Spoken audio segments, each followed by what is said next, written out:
l'électricité, on va parler de l'eau. Est-ce que vous savez que la plupart des ministres ne payent pas leurs factures de téléphone portable? Il y a des ministres qui sont au gouvernement, à l'heure où je vous parle, ils ont plus de 60 millions de factures à Togocom ou bien Yas, je ne sais pas comment vous l'appelez. 65 millions, 50 millions, 55 millions. Parce que c'est des ministres, on dit que bon, ils sont proches du chef de l'État, on leur a ouvert les lignes, leurs lignes sont illimitées. Ils téléphonent de façon illimitée. Donc, ils ont des factures à Togo Télécom aussi. Je vais parler de Togocom, c'est-à-dire, comment vous l'appelez maintenant, Yas, je ne sais pas quoi. Ils ont des factures là-bas. Il y a des ministres qui ont des factures de 65 millions, de 50 millions, de 60 millions à Togocom, le service de mobile là, Yas. Parce que leurs lignes sont des lignes ouvertes. C'est des lignes, c'est-à-dire il n'y a pas de limite dans leur téléphone. Parce qu'on dit qu'à tout moment, la République a besoin d'eux. Donc, eux, ils téléphonent non-stop. C'est open bar. Pendant ce temps, quand vous achetez un petit crédit pour faire Internet, ça finit. Mais les ministres ont des factures qui sont là-bas, à Togocom, à Yas là-bas. C'est moi qui vous le dis. Quand l'ancien directeur de Togocom était là, comment il s'appelait, qui est devenu ministre là, Acha.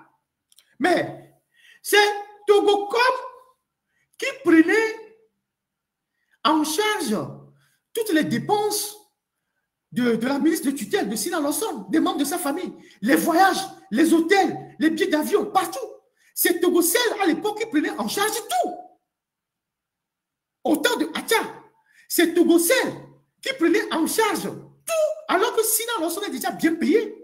Mais c'est Togocel qui prenait en charge tous les besoins de sa maison, de sa famille. Quand sa maman devait voyager, quand ses soeurs devaient voyager, c'est Togocom qui achetait les billets d'avion. L'hôtel, tout ça, c'est Togocom qui payait ça. C'est Togocom qui payait ça. Un jour, elle devait aller à Accra pour prendre Emirates, pour aller, je ne sais pas si c'est à Dubaï ou quoi. Elle devait aller à Accra pour prendre Emirates, pour partir à Dubaï ou dans l'un des pays comme ça. Elle devait aller en mission. Et Togocom a mis tout le dispositif pour l'amener à Accra. Donc, Togocom a pris les voitures de luxe et tout ça avec son personnel qui doit amener la ministre à Accra. Les gens, il y a une mission même qui est partie pour aller louer l'hôtel dans lequel elle doit résider à Accra avant de prendre le vol le lendemain. Alors qu'on a déployé tout le dispositif pour qu'elle arrive à Accra, elle n'est pas venue par la route. Les agents de Togocom qu'on a envoyés là-bas étaient surpris de voir que le lendemain, elle arrive en jet privé. Donc, payée par Togocom, elle a quitté Lomé pour Accra en jet privé. Je parle de Sina Lawson. Aujourd'hui, qu'ils ont fait semblant de privatiser Togocom, où ils ne payent pas leurs factures, c'est l'ARCEP. C'est l'ARCEP, l'autorité de réglementation de je ne sais pas quoi là, où elle a mis un de ces gars qui est là-bas. Aujourd'hui, c'est l'ARCEP qui prend en charge la plupart des besoins de Sina Lawson. C'est-à-dire, elle dispose de la caisse de l'ARCEP comme elle veut. Si elle vient en France, si elle doit rester dans un grand hôtel, au Bristol, je ne sais pas où, c'est l'ARCEP qui paye. Le Bristol, il faut compter peut-être 8 000 € la nuitée. Donc, voilà comment le Togo est géré. Donc, il n'y a pas que l'eau, il n'y a pas que l'électricité. Même le téléphone. Certains ministres, je ne le dis pas tous, certains ministres ne payent pas leur facture de téléphone. Je parle du téléphone portable. Les gens ont jusqu'à 60 millions, 65 millions de dettes auprès de Yas. Ils ont une ligne ouverte, ils téléphonent comme ils veulent. Comment voulez-vous que dans un pays comme ça, on ait une justice sociale? C'est pas possible. C'est pas possible. Donc, le ministre de l'économie et des finances, M. Bakola, c'est une bonne chose de vouloir revoir les avantages des ministres. Mais il faut commencer par le premier ministre, Fonia Singbe. Après, il faut étendre votre décision au directeur, à vos collègues ministres, aux responsables de l'Assemblée nationale, à dédier sa bande. Eux aussi, ils ont des avantages. Il faut nous dire aussi qu'eux aussi vont payer leurs factures. Toutes les résidences de Fonia Singbe, il faut aller couper le courant là-bas. pour qu'eux-mêmes ils payent le courant de leur poche. Parce que le Togo est devenu, comme on le dit, c'est pas une baleine qui a échoué et tout le monde vient couper sa part. J'ai dit 1000 fois, comment est-ce que les gens à l'épargne, tout ça, ils se partageaient l'argent. Ils continuent d'ailleurs, les gens de l'épargne. Je ne vous ai pas oublié. Hein. Ne pensez pas que je vous ai oublié. Entre-temps, l'inspection d'État est venue chez vous, a fait un audit, a fait une inspection, je suis au courant. Ils ont un peu essayé de resserrer un peu. Mais depuis là, vous avez continué par partager encore les primes. Je suis au courant de tout. Moi, je suis là où vous ne pouvez pas imaginer. Si je ne parle pas de vous là, ne pensez pas que bon. Non, tout est programmé. J'ai dénoncé ici comment les gens de l'épargne se partageaient l'argent comme des cow-boys pendant que les femmes sont sur le soleil. Quand il pleut, les gens n'ont pas de route au grand marché. Tchaudier, c'est un autre cas. Lui aussi, je n'ai pas fini encore avec lui. Lui aussi, avec ses femmes, tout le désordre qu'il fait à notaire là-bas, tout ce qu'ils ont acquis comme bien, partout, qui sont visibles, avec l'argent du contribuable. Aujourd'hui, on veut forcer les Togolais qui ont eu le titre foncier avant 2007 à revenir référencer leur titre foncier contre 35 000. Vous imaginez combien ils vont engranger? Et quand les gens payent cet argent, Tchaudier et sa bande, ils utilisent cet argent pour leurs propres besoins personnels. Après, il est sûr qu'on ne va rien lui faire parce que, voilà, il partage une grande partie de l'argent avec Faure Gnassingbé. Et comme il est sûr que, bon, Faure Gnassingbé prend sa part chez lui, Faure Gnassingbé ne lui fera absolument rien. Ne vous inquiétez pas.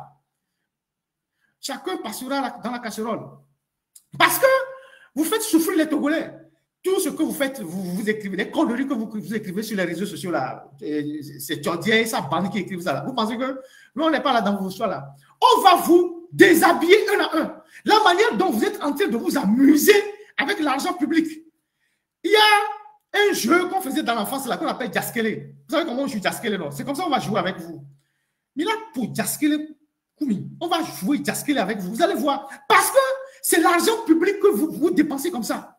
C'est l'argent public que vous manipulez comme ça. Pendant ce temps, les Togolais meurent de faim. Les gens n'ont pas de quoi manger. Les gens voient leurs boutiques fermées. Les entrepreneurs sont en train de fermer leurs magasins. Pendant ce temps, vous êtes en train de vous enrichir. On ne va pas vous laisser dans votre sommeil tranquille. Non, non, non, non, non, non. Pas du tout. Vous tous qui profitez de vos positions pour vous enrichir sur le dos de la République, là, on va vous déshabiller un à un. Que vous croyez à quoi? On s'en fout de vous. Donc, ne pensez pas que dans cette affaire-là, on vous a oublié. Donc, voilà ce que moi je pense qu'on doit véritablement faire. On ne peut pas accepter que les pauvres puissent payer pour les riches et les riches continuent de s'enrichir. J'ai parlé la semaine dernière de la Révolution française, de l'abolition des privilèges, de la saisie des biens, de la noblesse et du clergé. Vous arrivez en France, vous voyez tous les grands châteaux qu'on a saisis, qui sont rentrés dans le domaine public, c'était des châteaux qui appartenaient à de grandes familles. On a aboli tous les privilèges.